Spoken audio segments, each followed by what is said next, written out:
오늘로 예정됐던 문재인 대통령과 윤석열 대통령 당선인의 회동은 실무적 협의가 마무리되지 않아서 일정을 다시 잡기로 했습니다.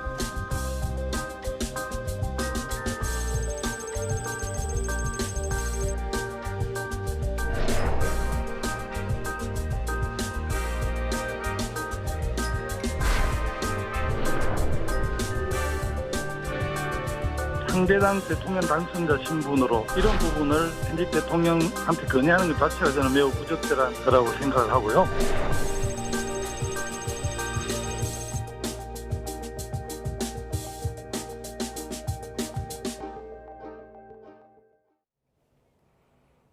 네, 다음 만남도 안개 속입니다.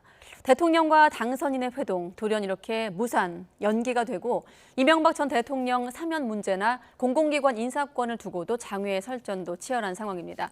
검찰총장 출신 당선인 측의 현직 검찰총장에 대한 거취 압박도 이어지면서 여기에 대한 반발, 비판도 커지고 있습니다.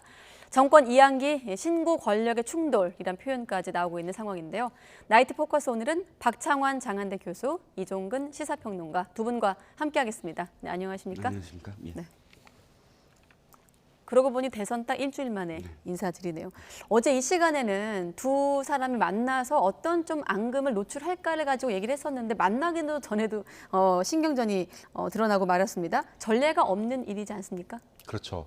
오늘 아침에 뉴스를 딱 듣는데 속보를 듣는데 네. 실망스럽다라는 게 첫 번째 느낌이었고요. 두 번째 그 다음 드는 생각은 네. 굉장히 우려스럽다였습니다. 실망과 우려. 그렇죠. 예. 당선인의 일성이 국민통합이었고 문재인 대통령도 전폭적인 협조를 하겠다라고 이야기를 했는데 그리고 지난 대선의 결과물로서 국민통합, 협치 굉장히 중요하다라고 모든 사람들이 얘기했습니다. 이거는 꼭 뭐 야당만 얘기한 게 아니라 새로 이제 여당이 된 당선인 측에서도 한 이야기예요. 네. 그런데 첫 단추가 굉장히 잘못 껴지고 있다라고 하는 느낌을 불과 4시간 전에 단독 그 회동이 무산되는 이런 결과를 나오면서 첫 단추가 굉장히 잘못 껴지고 있다. 그 책임이 누구에게 있는지는 따져봐야겠지만 어쨌든 국민들로서는 굉장히 실망스럽고 또 우려의 눈길로 바라보고 있다. 이 점은 분명한 것 같습니다. 네, 첫 단추 그 얘기를 좀 오늘 깊게 파고 들어야 할 텐데 일단 김은혜 대변인은 실무 협의가 마무리가 안 됐다라는 것이 표면적인 이유거든요. 여기에 대한 장제원 비서실장 얘기를 들어보고 나서 또 평론가님 얘기 들어보도록 하겠습니다. 실무적인 협의를 좀 할 수 있어 하는데 아직까지 조금 시간이 필요하지 않냐. 그러면 좀 자연스럽게 좀 연기를 해서 잘 좀 조율된다는 겁니다. 그렇게 생각합니다.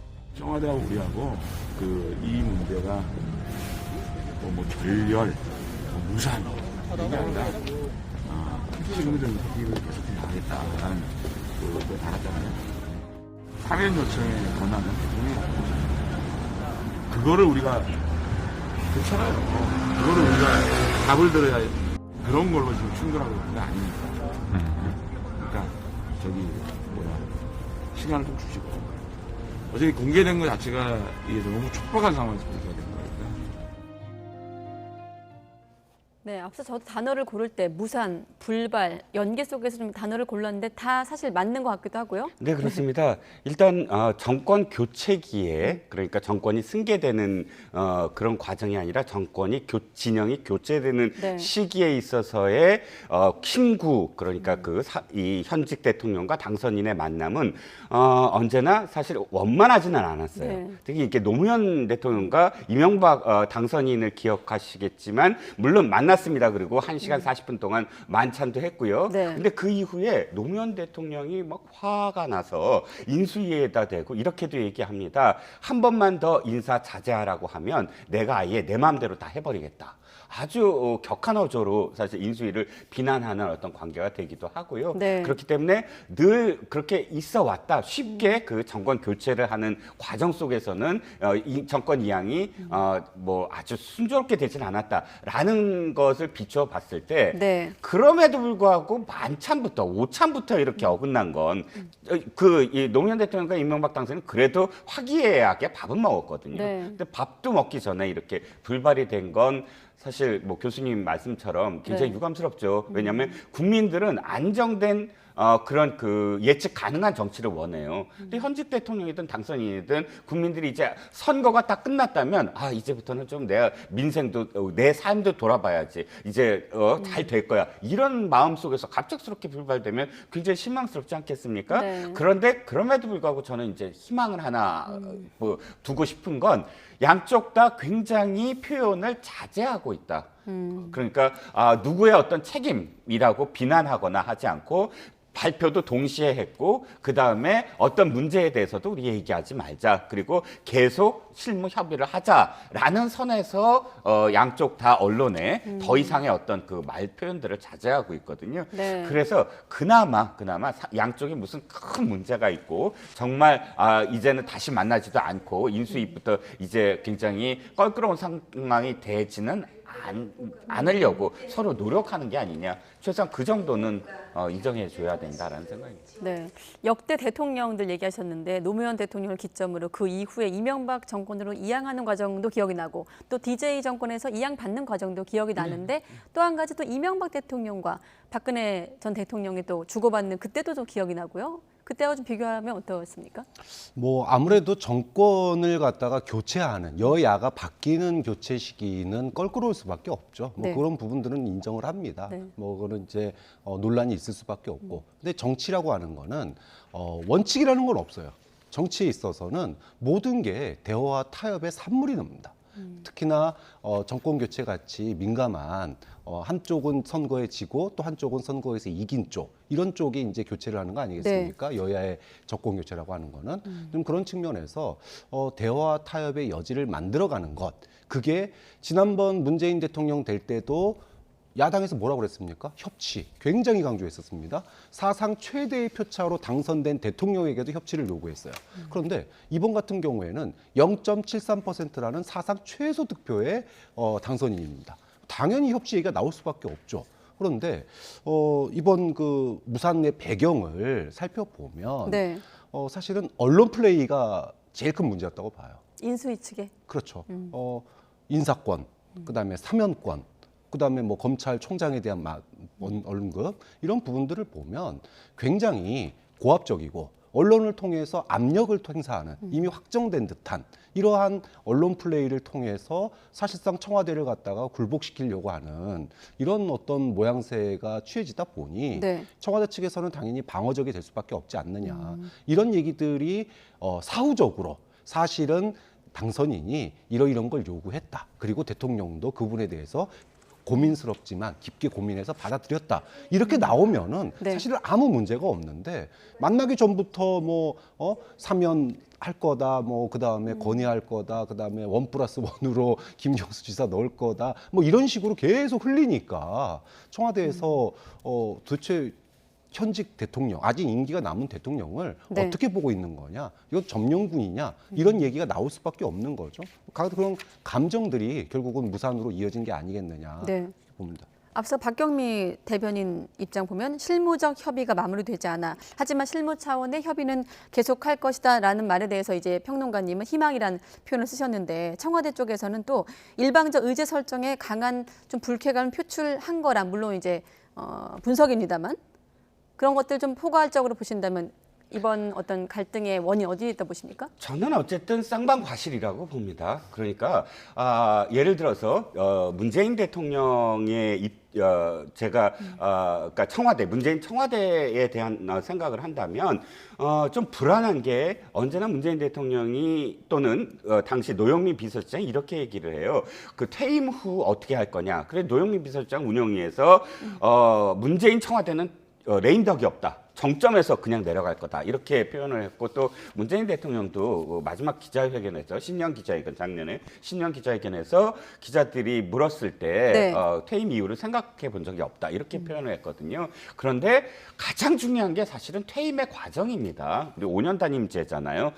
이 4년을 더 생각하는 것도 아니고 그렇다면 얼마나 연착륙하느냐라는 모습을 또 보여주느냐 그리고 대승적인 차원에서 정권 이양을 연착륙 해주느냐 이런 것이 사실은 퇴임 후에도 존경받는 대통령으로 이렇게 상징될 수 있는 것이거든요. 그러니까 당선인 또는 인수위가 어떤 그 상태이다라는 걸 문재인 대통령이 누구보다도 잘할 거예요. 왜냐하면 노무현 대통령과 이명박 당선인이 만찬을 할 때 네. 배석을 했거든요. 이태희 비서실장이 그쪽 당선인 비서실장이고 문재인 비서실장이 노무현 청와대 비서실장으로서 네. 배석을 해서 그 과정을 다 지켜본 어떤 상황이니까 인수위와 또 정권 이양 과정을 사실은 누구보다도 더 잘 아실 겁니다. 그래서 조금 아쉬운 부분이 있고요. 윤석열 당선인 측은 저는 아까 교수님 표현처럼 권성동 의원이 뭐 김경수 지사를 언급하면서 사면 얘기한 건 그건 사실 미스테이크였다라고 생각을 해요. 더군다나 권성동 의원은 민수위도 아니에요. 그리고 지금 어떤 공식적인 어떤 직함도 없어요. 그러니까 뭐 가장 가까운 측근이다라고 해서 굉장히 구설에 많이 올랐지 않았습니까? 네. 그런데 굳이 그런 상황에서 자기가 인수위에 책임지는 어떤 자리도 아닌데 어떤 방송을 통해서 물론 질문에 이어서 답변한 거긴 하지만 네. 굳이 이런 어떤 갈등을 일으킬 여지가 있는 표현을 했어야만 했는가? 그건 또 아쉽거든요. 그러니까 양쪽 다 사실 아쉬운 부분이 있다라고 생각을 합니다. 역시나 윤핵관이구나라는 것만 좀 입증한 측면이 있지 않았을까 이런 생각도. 그렇게 다시 한번 구설이 하나 더 붙게 된 셈이 됐죠. 일단 양측의 실무진은 이철희 정무수석과 장제원 비서실장이거든요. 당선인이 당선 직후에 두 사람이 어떤 법사위 인연을 좀 언급한 것도 기억이 나는데 실무 협의 과정에서 좀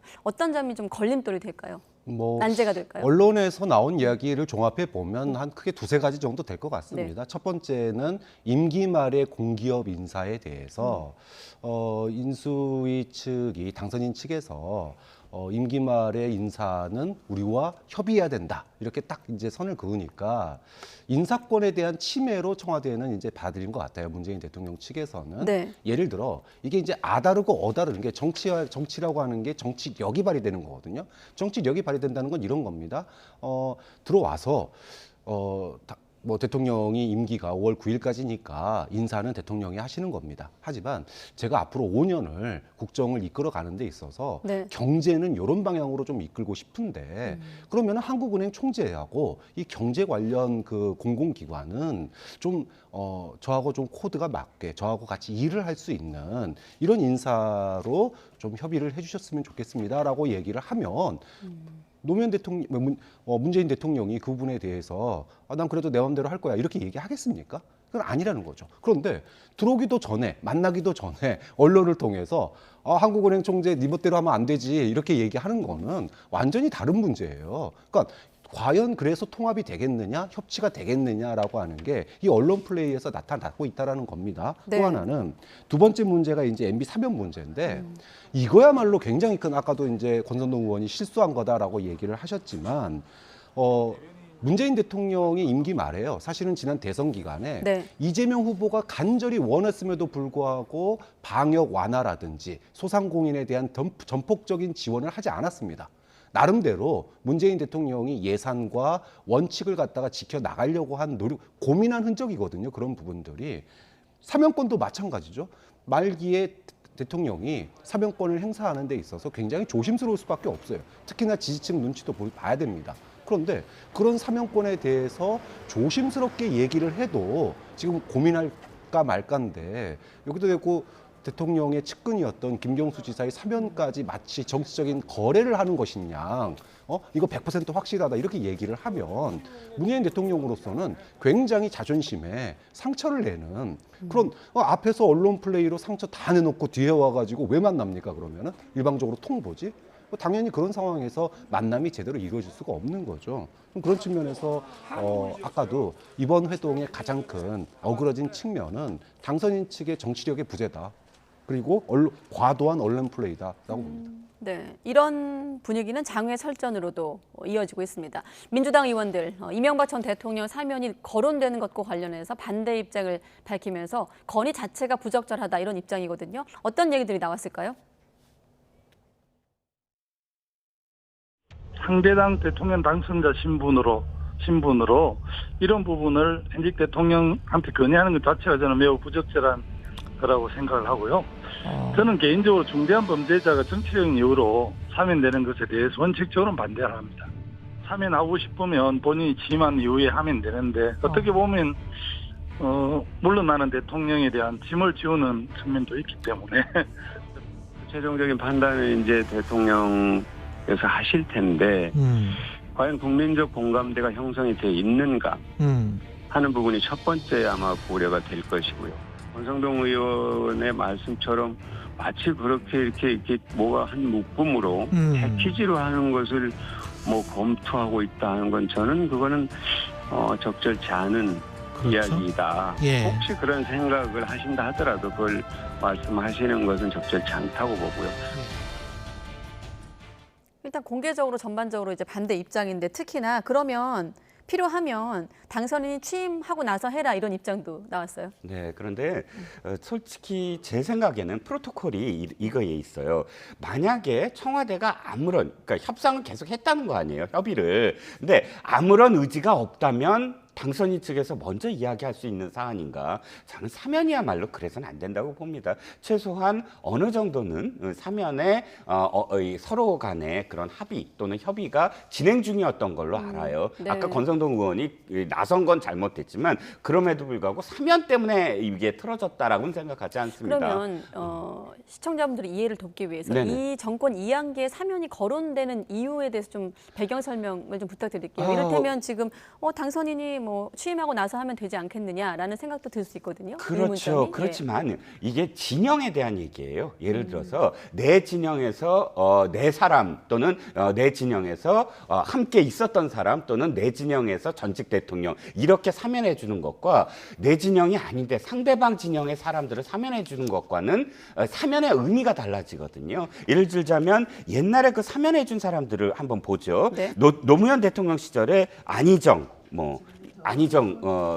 가장 가까웠던 안희정 이 지금 지사였죠. 전 지사를 노무현 대통령이 사면했을 때 사실 굉장히 비판이 많았거든요. 그러니까 내 사람을 내가 챙겨준다라는 비판 때문이지만 네. 그래도 YS 김영삼 대통령이 자신이 어쨌든 직접 이 50 청문회를 열고 해서 이 전두환 대통령, 노무현 노태우 대통령을 나중에 사면해 준 것도 사실은 김대중 대통령의 건의를 받아들여서 김대중 당선인 그런 어떤 형식이었기 때문에 상대 진영에서도 어쨌든 인정하는 지지자들도 그래 인정하자라는 상황이 된 거예요. 그래서 자기 진영에서 자기의 어떤 사면의 의미보다는 문재인 대통령이 더 빛날 수 있는 어떤 부분이 분명히 있었다고 저는 생각을 하거든요. 그러니까 그게 보다 더 대승적인 차원이라고 보여지고요. 네. 저도 이명박 대통령과 박근혜 대통령의 사면에 대해서는 사실 경중으로 따졌을 때 이명박 대통령은 뇌물죄에 해당하기 때문에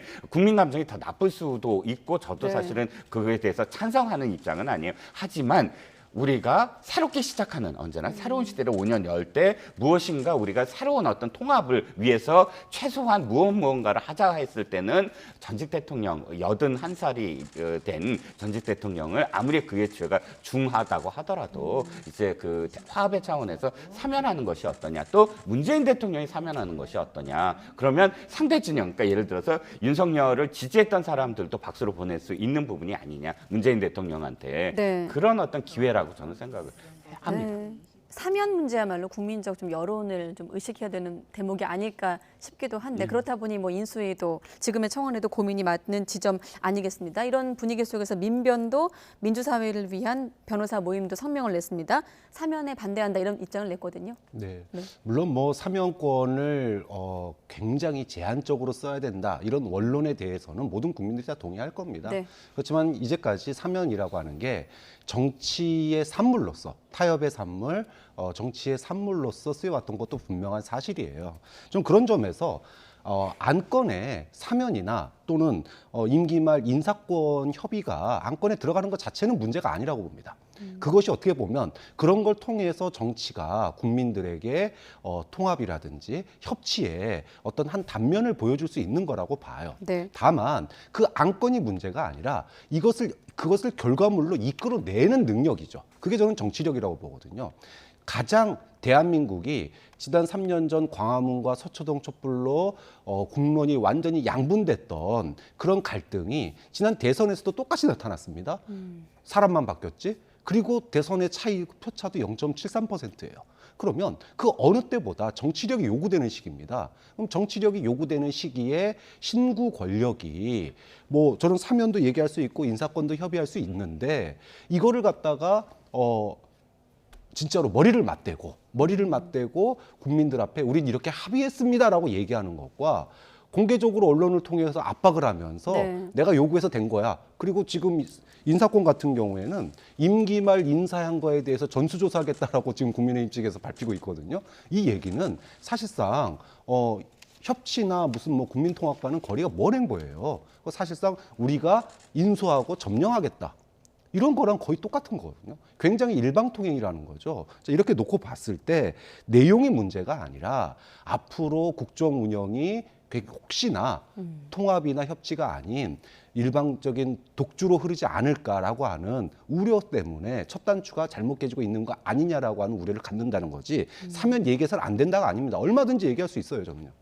네, 알겠습니다. 이렇다 보니 순조로운 정권 이양이 되겠느냐라는 우려가 높은 상황입니다. 아무튼 물리적으로는 이번 주말은 좀 어려워 보이고 다음 주에 나오고 있기 때문에 어떻게 좀 조율될지 한번 지켜보기로 하고 이번엔 대통령 집무실 얘기로 넘어가 보도록 하겠습니다. 지금 저울질하고 있다라는 건 어제 많이 다뤘고 지금 시점에 좀 정리를 해보면 새로 지금 용산이 부상하고 있거든요. 용산 국방부 청사 고민은 좀 덜 수 있겠지만 경호라는 고민은 좀 덜 수 있겠지만 워낙에 이제 광화문시대 명분이 소통이었기 때문에 그럼 또 청와대랑 뭐가 다르냐라는 또 질문으로 돌아오거든요. 어떻게 보십니까? 좀 아쉬워요. 정말로 아쉬운데 네. 저는 뜻은 굉장히 저는 의미가 있다고 봅니다. 어떤 의미냐면 국방부 청사도 집무실도 아니 그 집무실을 청와대에서 어쨌든 옮기자라는 의지 자체는 우리가 청와대에 출입을 해보시면 알겠지만 네. 청와대 집무실, 대통령 집무실과 그 다음에 비서관들이 있는 그 관이 너무 멀어요. 그러다 보니까 네. 빨리빨리 무엇인가를 소통해야 되는데 차 타고 가야 돼요. 그럴 정도로 멀어요. 그러면 언제나 우리가 부러워하는 건 백악관이거든요. 백악관의 오버오피스와 그다음에 웨스팅과 이렇게 해서 이 집무실, 대통령 집무실 보면 보좌관들이나 비서관들이 언제나 뛰어들어가 갖고 함께 자유롭게 이 국정을 운영할 수 있는 그런 구조가 딱 되어 있다는 거죠. 근데 네. 지금의 청와대 구조로서는 그걸 구현할 수 없다는 것이 가장 안타깝고요. 또 청와대에 있는 그런 직원들을 한 3년, 청와대 3년 차나 4년 차 만나보면 네. 현실 감각이 진짜 떨어져요. 그만큼 굉장히 구중궁궐이라고 하는 이유가 바로 그것 때문이거든요. 그래서 문재인 후보도 후보 시절, 대통령도 후보 시절에 그 청와대를 나오겠다. 왜냐하면 자신이 청와대에 있어봤거든요. 있어서 어떠한 상황인지 많이 아니까. 그런데 어쨌든 문재인 후보도 대통령도 끝내 꿈을 못 이뤘습니다. 그래서 그걸 잘 아니까 무조건 한번 해보겠다라고 지금 대쉬를 하는 것인데 다만 이제 그 용산보다는 어떻게든 정부종합청사가 저는 더 좋을 것 같아요. 물론 여기에 그 보안의 어떤 문제를 경호라든지. 해결할 수 있다면이라는 가정이 들어가야 되는 거지만 네. 국방부는 어찌됐든 국방부가 갑자기 합참으로 또 다 옮겨야 되고 그런 문제들이 과연 이 처음의 청와대를 이전한다는 뜻에 맞출 수 있느냐라는 부분 그리고 또 국민들이 정말로 출퇴근하는 대통령을 아주 쉽게 볼 수 있느냐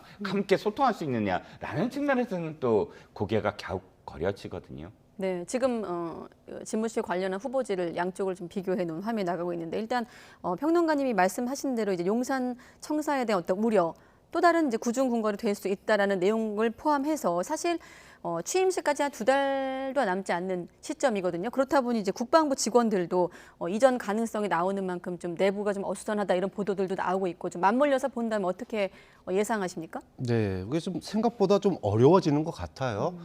윤석열 당선인이 광장에서 소통하는 대통령이 되겠다라고 하는 진위는 국민들에게 충분히 전해지고 있다고 봅니다.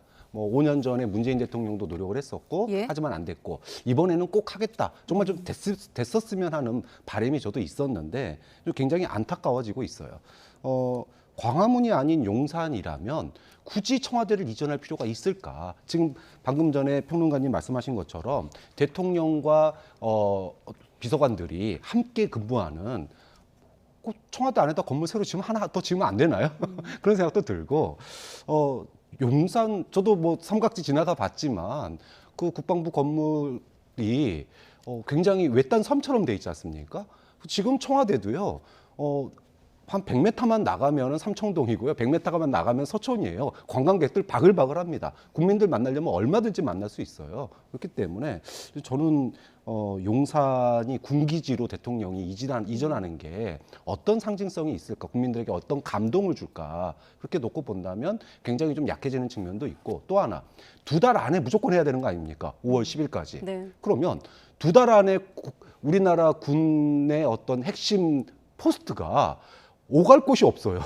2달 만에 그 핵심 포스트가 다 옮겨야 되는데, 지금 북한의 뭐 ICBM 실험이다, 뭐 그다음에 우크라이나의 뭐 전쟁이다 이래서 안보 이슈가 굉장히 많은 상황입니다. 권력 전환기에. 네. 그러면 컨트롤 타워가 2달 동안 새빵살이를 하거나 월세살이를 해야 되는데 과연 그게 맞는 거냐? 이렇게 서둘러서 해야 될 만큼 용산으로 가면서까지 해야 될 문제냐. 광화문이라면 저는 그런 정도 할 수 있다고 봅니다. 광화문은 그 상징성이 다르기 때문에. 네. 근데 굳이 용산 가면서 2달 동안 우리나라 안보의 컨트롤 타워가 새빵살이하는 그런 상황을 만들어야 되겠느냐라고 하는 점은 좀 고민해 볼 측면이 있다고 봅니다. 네. 그리고 당초의 명분이 소통이었으니까요. 네. 워낙에 또 군사 시설도 많고 이러다 보니 좀 우려의 목소리가 있기 때문에 고민을 하겠죠. 한번 지켜보도록 하겠습니다.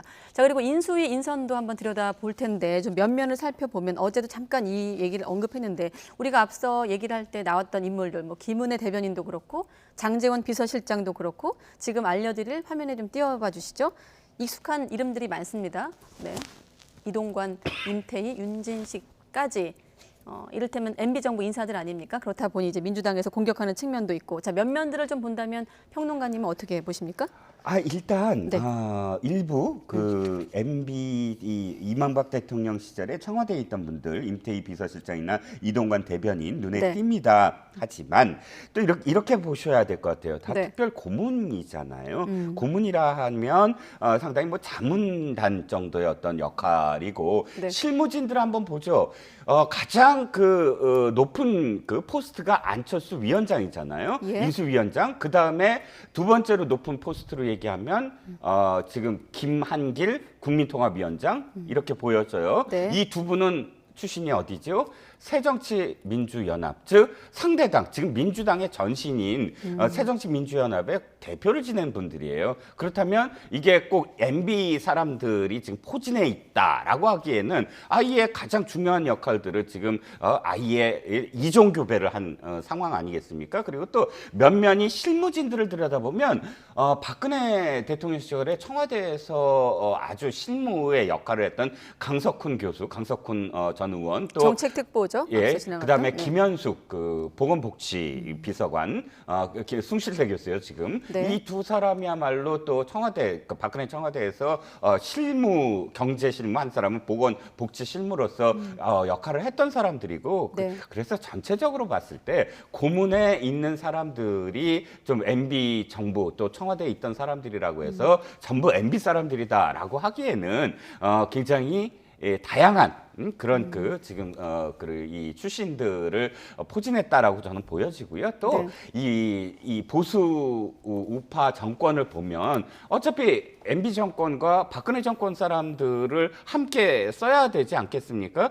문재인 정부도 돌아보면 친노였던 사람, 노무현 정부에서 청와대에 있던 사람들도 많았고요. 네. 뭐 그렇게 해서 함께 썼는데 그때 당시에도 뭐 친노라고 그래서 저희가 뭐 이렇게 비판하거나 그러진 않았잖아요. 네. 그래서 이거를 꼭 MB 정권 사람들이 다 부활했다 이렇게 보기에는 그 안을 조금 더 세밀하게 좀 보시면 될 것 같습니다. 네, 오랜만에 등장하는 얼굴들이기 때문에 앞서 나갔던 그 인수위 인선과 관련된 화면 두 가지를 좀 조금 더 길게 보여주시고, 앞서 안철수 위원장 말씀을 하셨는데 특히나 이제 김태호 전 청와대 대외전략기획관에 대해서 그러니까 이 인물도 MB계로 분류가 되면서 질문이 있었습니다. 그랬더니 안철수 위원장 비서실소관이다 이렇게 입장을 밝히기도 했어요. 네, 뭐 저는 인수위가 내각은 아니라고 봐요.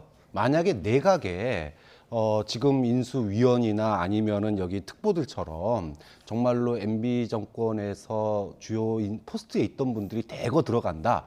그러면은 민주당의 비판처럼 좀 뭐 논란의 여지가 있다고 봅니다. 네. 하지만 인수위가 내각은 아니기 때문에 저는 뭐 국정 경험이 있던 뭐 과거에 청와대 근무 경험이나 또는 뭐 장차관을 했던 분들이 인수위원으로서 상황에 대한 현 정부로부터 인수인계 받고 이것을 현실적으로 어떻게 당선인의 공약에 맞춰서 할지에 대해서 검토하는 작업에 참여하는 것은 뭐 있을 수 있는 일이라고 봐요. 그것 자체가 논란은 아니라고 봅니다. 다만 문제는 네. 논란이 있는 인사들이 있어요. 예를 들어 본인이 윤석열 당선인이 국정농단 수사를 했었는데 그 피의자였던 분을 갖다가 인수위원회에 넣었어요. 최상목 전 차관 같은 경우에 또 뭐 자위대 그 논란 지난 TV 토론 때도 있었지만 네. 이런 자위대 개입 논란이 있는 또 분을 또 인수위원으로 넣었어요. 조금 자, 전 이런 게 언급했던 김태효 그렇죠. 전 기획관 네. 같은 경우에 자, 이런 분들 같은 경우에 그러니까 MB 사람을 써도 또는 박근혜 정부 사람을 써도 쓸 수 있다라는 거예요. 왜? 국정 경험이 있는 사람을 통해서 현안을 갖다가 잘 파악하고 또 앞으로 어떻게 할 건지를 갖다가 현실 속에서 맞춰 봐야 되니까. 네. 근데 문제는 국민들이 상식적으로 받아들일 수 없는 사람들이 있다라는 거죠. 국정농단의 피의자, 본인이 조사했던 사람을 어떻게 인수위원회에 넣습니까? 그다음에 국민적 논란을 불러일으킬 수 있는 사람을 또 안보 분야의 인수위원들을 넣게 되면 도대체 물론 뭐 인수위가 내각은 아니지만 자칫 마이웨이 국정 운영을 하지 않을까라고 하는 우려가 네. 이제 들 수밖에 없는 거예요. 이런 부분이. 내각은 아니지만 인수위 인물들에도 철학과 가치는 담겨져 있기 때문에 그런 말씀하신 것 같은데 당장 민주당에선 새로운 인물이 보이지 않는다라면서 비판을 쏟고 있습니다. 어떤 얘기들이 나왔을까요? 한번 들어보시죠. MB정부 출신 인사들이 빽빽하게 포진되어 있습니다. 이는 윤 당선인의 핵심 측근 그룹인 이른바 윤핵관으로 거론되는 인물의 상당수가 친이명박계 정치인이라는 점과 무관하지 않을 것입니다. 벌써부터 윤핵관의 입김이 작용하기 시작한 것이라고 하는 분석이 나오고 있습니다. 이른바 윤핵관 정치인들이 보여주었던 구태가 향후 출범할 윤석열 정부에서 그대로 나타나지 않을지 우려할 수밖에 없습니다. 네, 빽빽하게 포진되어 있다는 이소영 비상대책위원회 언급이었는데 국정 통합을 역시나 계속해서 중요한 과제로 언급했던 윤 당선인이만큼 아마 이런 비판에서 좀 많이 나오고 있는 것 같은데 인선의 좀 다양성 측면에서 본다면 그러니까 이제 우리가 어떤 우려했던 인수위와 내각으로 이어지는 지점에서 좀 보완을 된다면 어떤 점을 좀 늘려나가야 될까요? 일단 지금 그 윤핵관 표현을 계속 지금 쓰고 있는데 저는 이건 좀 프레임이라고 봅니다. 이를테면 문재인 후보 시절에도 광흥창 팀이 있었어요. 금강팀이 있었고 또 광흥창 팀이라고 아예 그 네. 선대위에서가 아니라 따로 광흥창이라는 지역에서 이 선거 운동을 했습니다. 그 사람들이 전부 다 또 청와대에 들어왔어요. 그런데 그것을 뭐 문핵관이라고 표현하지 않지 않습니까? 가장 가까이서 그 후보의 뜻을 함께 했던 그런 사람들이 어쨌든 청와대에 들어가고 임종석 비서실장 들어가고 다 그렇게 했습니다. 그런데 그거 지금은 뭐 가장 가까운 사람들을 썼다고 해서 계속 윤핵관이다 이렇게 표현하는 건 이해가 잘 안 가고요. 두 번째 MB 아까도 계속 말씀드렸지만 MB 사람들을 쓴다고 해서 그것이 왜 문제가 되는지 저는 이해가 가지 않아요. 다만 이걸 또 이렇게 연결하더라고요. 그래서 이명박 전직 대통령을 사면을 건의했다. 이것도 사실 형식논리상 전 맞지 않는다고 생각을 하는 게 참 들여다보면요, 그러니까 박근혜 대통령 시절에 함께했던 사람들의 로열티와 이명박 대통령 시절에 함께했던 사람들의 로열티는 굉장히 차이가 나요. 그러니까 예를 들어서 이재호 전 의원 같은 경우는 아직까지도 어쨌든 이명박 대통령에 대해서 그 로열티를 보이고 있는데 네. 이명박 대통령의 같이 국정 운영을 했다고 해서 정말 이명박 대통령의 사면을 지금까지 뭐 줄기차게 주장했던 사람이 몇이나 있을까요? 저는 별로 그렇게 많지 않다고 생각을 해요. 임태희 비서실장 한 말씀만 드릴게요. 이명박 대통령이 비서실장까지 했다면 저는 이명박 대통령에 대해서 또 로열티가 누구보다도 더 있어야 된다고 생각을 해요. 그런데 지금 다시 어떤 새로운 정부의 어떤 핵심 인물로 이렇게 등장을 한다? 그건 전 비서실장이었던 사람이라면 걸맞지 않은 행동이라고 보거든요. 그래서 네. 그렇게 단순하게 뭐 이렇게 MB 사람 무조건 안 돼라는 식의 그런 프레임은 적절치 않다고 봅니다. 네. 이번에 김호수 검찰총장으로 넘어가 보도록 하겠습니다. 오늘 짧고 굵게 22자더라고요. 충실하게 임무를 수행하겠다라는 입장을 밝혔습니다. 어떻게 보십니까? 뭐 윤석열 당선인이 검찰총장 그만두기 전에 가장 많이 한 말 중에 하나가 뭐냐 하면은요. 나는 임기를 보장받은 총장이다. 임기 끝날 때까지 쭉 있겠다. 이 얘기를 가장 많이 했어요. 네. 자, 그러면 그런 그 경험이 있는 당선인인데 현직 검찰총장에게 알아서 물러나라 이렇게 권성동 의원이나 이렇게 주변에 있는 분들이 얘기하면 도대체 그러면 윤석열 당선인이 검찰총장 시절에 그렇게 임기제를 갖다가 강조했던 독립성을 강조했던 도대체 그 취지는 어디로 가는 겁니까? 이거야말로 내로남불 아닙니까? 좀 그런 점에 있어서 좀 굉장히 우려스럽다. 물론 김호수 총장이 잘 못하는 면도 있고 네. 상황에 따라 그렇지만 판단에 따라 다르겠지만 대선 전국 시절에 여야 후보에 대해서 조사할 수 있는 검찰총장은 아무도 없습니다. 역대 검찰 중에 아무도 없어요. 쉽지 않은 일입니다. 그런데 대선 기간 중에 선거에서 뭐 예를 들어 어떤 문제에 대해서 수사를 제대로 하지 않았다. 이런 이유 가지고 검찰총장 물러나라 얘기하면 역대 검찰총장 다 물러나야 됩니다. 좀 그런 측면에서 네. 혹시나 당선인 측이 새로운 내로남불에 빠지지 않을까 좀 우려스러운 면도 있어요. 네, 새로운 내로남불. 아무튼 거친 논란 하루 만에 이제 김호수 총장이 입장을 표명했고 사의서를 일축했거든요. 여기에 대한 양당의 입장을 들어보고 나서 또 평론가님 의견 듣겠습니다. 저는 김호수 총장이 일단 사과부터 해야 될 것 같아요. 그 양반 큰 소리 칠 지금 자격은 없는 거 아닌가요? 그동안 뭉갠 수사가 한두 가지가 아니잖아요. 예를 들어서 권력 비리 관련한 라임 옵티머스 수사나 대장동 수사도 계속 뭉갰고 핵심 관련자들 제대로 소환도 안 하고 또 성남 FC 같은 경우는 김호수 총장이 직접 개입해서 수사 제대로 못하도록 한 근거들이 많이 나왔잖아요. 어떻게 보면은 뭐 검찰의 독립을 보장해주는 것처럼 보일 수는 있지만요. 예. 대통령이 자신의 가장 측근이라고 할 수 있는 사람 혹은 본인과 특별관계에 있는 사람을 총장이나 주요 보직에 앉히고 네. 주요 그다음에 그 사이에 있는 대통령과 검찰총장 또는 주요 보직자 간의 사이에 있는 단계를 다 해체해버리게 되면 사실은 어떤 거치는 과정이라든지 거르는 과정 없이 직접 대통령이 통제할 수 있게 되는 것이지 않습니까? 예. 그러다가 특히 관여하는 사람도 얻게 되고 증거도 얻게 돼서 예. 대통령이 뭐 보다 더 강력하게 검찰과 직접 소통을 할 수 있게 되는 상황이 벌어졌었어요. 네, 두 의원 발언 속에 하태경 의원 같은 경우는 뭉갠 수사 이 단어가 눈에 띄고 박주민 의원은 검찰의 독립이 눈에 띄는데 뭐 정치권은 물론이고 검찰 내부에서도 술렁이고 있거든요. 반응을 좀 보여주시고 네, 평론가님은 임기를 채울까요? 어떻게 보십니까? 일단 저는 유능과 무능의 문제이지 이건 정치적인 문제가 아니다라고 생각을 해요. 유능과 무능의 문제. 첫 번째는 이겁니다.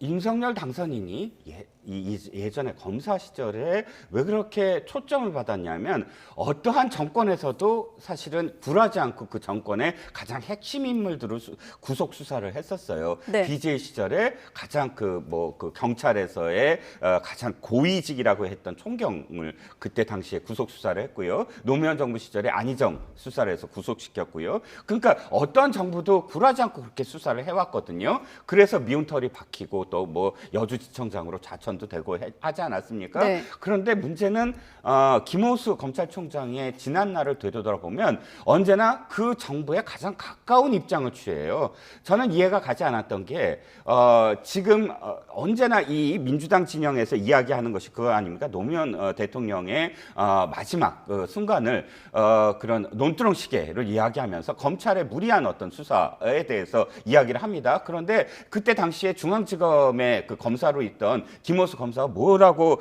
그 이프로스에 올렸냐면 이인규 중수부장님이야 수사팀이 검찰 대표에서 최선을 다해서 수사해서 의미 있는 성과를 거둔 사실 검찰 식구들은 잊혀지지 않는다. 이렇게 얘기했던 사람이에요. 그런데 아니 그렇게 노무현 대통령에 대해서 그 가슴에 한을 갖고 있는 민주당 진영이 이런 사람을 이명박 정권 시절에 이런 사람을 검찰총장으로 시켜놓고 추미애 장관이 법무부 차관으로서 정말 그렇게 아끼던 사람이고 그런데 그래서 그런지 금감원장, 공정위원장 또 감사원의 감사위원까지 이렇게 추천을 했던 그런 분입니다. 그런데 네. 문제는 이분이 검찰총장으로서 무슨 수사를 완수를 했죠? 어떤 수사도 좋아요.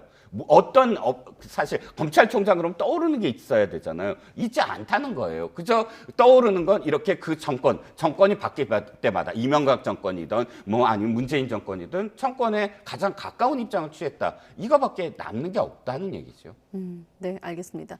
자, 민주당 얘기까지 하고 마무리 짓도록 하겠습니다. 지금 어제도 이 얘기를 했습니다만 오늘 보면 이제 인수위를 겨냥해서 계속 비판을 쏟고 있지만 내부 상황은 여전히 복잡하거든요. 새로 나온 뉴스는 일단은 더 좋은 미래, 더 미래가 윤호중 위원장 사퇴를 요구했다. 이런 사퇴 요구에 대해서 윤호중 위원장은 이런 의견이 항상 있었다라고 했는데 민주당의 더 좋은 미래는 어떻게 보십니까? 윤호중 전 비대위원장이 굉장히 욕심내고 있다고 봐요. 진짜로 지금 윤호중 위원장의 태도라면 0.7%만큼 졌으니까 0.7%만큼만 바꾸겠다. 이렇게밖에 안 보이거든요. 대선 패배 책임이 있습니다. 윤호중 위원장도. 그러면 예를 들어 본인이 비대위원장 맡으려면 최소한 예를 들어 다음 총선에 내가 불출마하겠다. 이 정도의 내려놓음은 있어야 돼요. 그것도 없이 비대위원장 맡는다 그러면 본인이 이제까지 누려왔던 권력과 기득권을 그대로 가져가겠다 이상도 이하도 아니라고 봐요. 그런 점에서 문제가 있는 거죠. 만약에 본인이 그것을 감당할 수 없다 그러면 새롭게 뽑힌 원내대표에게 비대위원장을 넘겨야죠. 왜 패배의 책임이 있는 원내대표가 공동위원장을 맡고 많은 당내에 우려가 있고 비판의 목소리가 나오는데 굳이 그 비대위원장을 지켜가야 됩니까? 그럴 만한 특별한 사유가 있나요? 윤호중 위원장 아니면 민주당 개혁이 안 되나요? 좀 그런 점에서 네. 좀 윤호중 위원장이 결단을 내릴 필요가 있습니다. 본인이 꼭 해야 되면 다음 총선 불출마하면 됩니다. 네, 1분 남았는데 평론가님께도 같은 질문 드릴 텐데 앞서 기동민 의원 얼굴 지나갔습니다만 윤호중 위원장 결단을 촉구하기로 했다까지 입장이 나왔거든요. 네, 선거에서 패배한 정당이 나아갈 길은 두 가지입니다. 하나는 주류가 그대로 강경파로 해서 몰락을 하거나 아니면 소수나 비주류가 다시 한번 개혁을 위해서 당을 쇄신하는 것인데 네. 지금 윤호중 비대위원장은 명분도 없고 사실은 개혁의 어떤 인물로서도 부족하다. 그러니까 빨리 사실 개혁파들이 목소리를 높여야 된다라는 생각입니다. 네, 여기까지 듣도록 하겠습니다. 오늘은 박창환 장한대 교수, 이종근 시사평론가 두 분과 함께했습니다. 오늘 고맙습니다. 네.